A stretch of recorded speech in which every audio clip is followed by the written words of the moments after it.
Hi, very good morning to all of you. Come, let me, in short, share with you all today the journey of my life.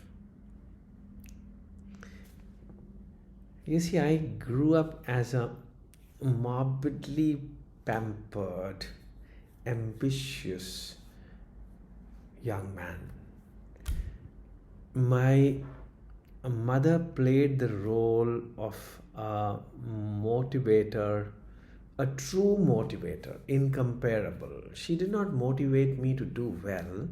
She almost hypnotized me to believe that I am as if the best in the world. Yes, there was a weak side of me which always felt insecure and kind of believed that perhaps I may not pass the coming exams, or I know nothing about, and my favorite sport was badminton. So I was, an average badminton player and an average student. But then this motivator had hypnotized me to believe that there is nobody better than me, and she was constantly present along with me. And so, yes, she seemed confident that I will win every badminton competition and that I will always top every class, whichsoever school I was in, or maybe the university or the board exams. She was convinced, she seemed to be convinced that I'll top every competition that comes my way. So, well, what finally happened was that I was not, yes, I was very easily able to pass the exams and do pretty well in sports also. Maybe I could not top the university or top the board exams, but I was in every which class or every which competition. I was in the first two, three, always. Yes, I could easily sail through academics as well as sports, and I could get into a medical college.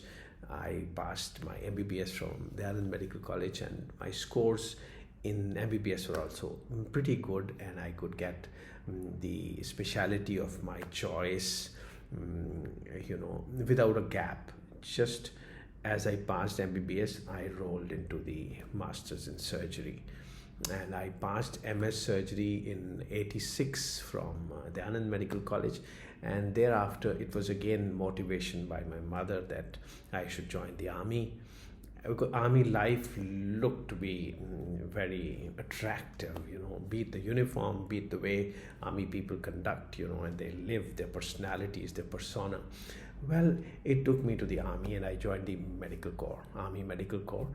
And I joined as a surgeon, but as I said, ambitious I was, and never dying ambition. So, well, I wanted to very soon super specialize also. And so in the army also, with my dedication, my work, people appreciated me, fortunately, God's grace. And so I could, be selected.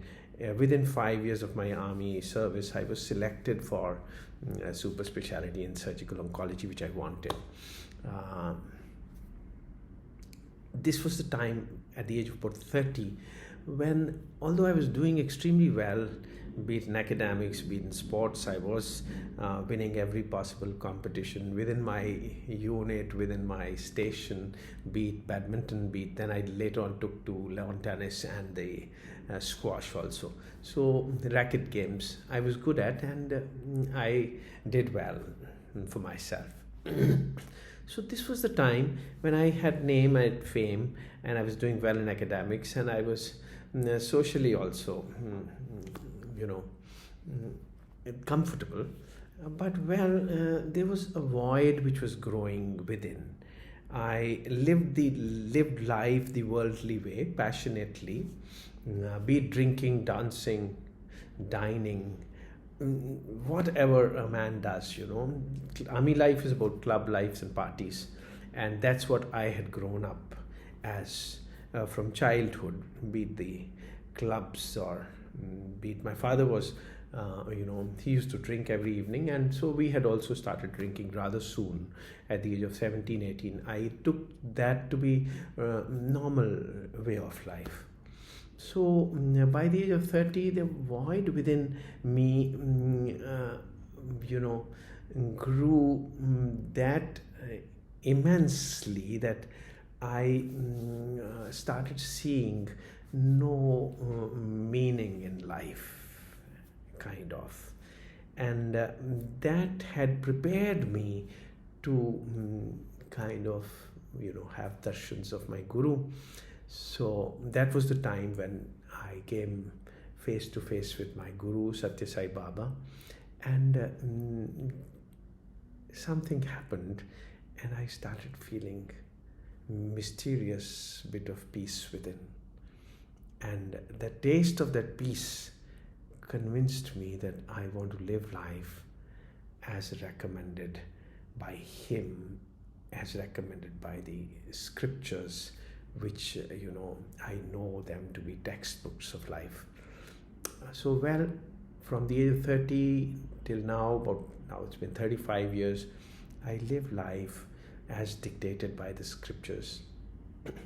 But on the outside, yes, in the army, I grew up as a surgical oncologist. I was heading almost all the premier institutes in the army, be it surgical oncology department, be it surgery. So I was a professor, head surgery and surgical oncology.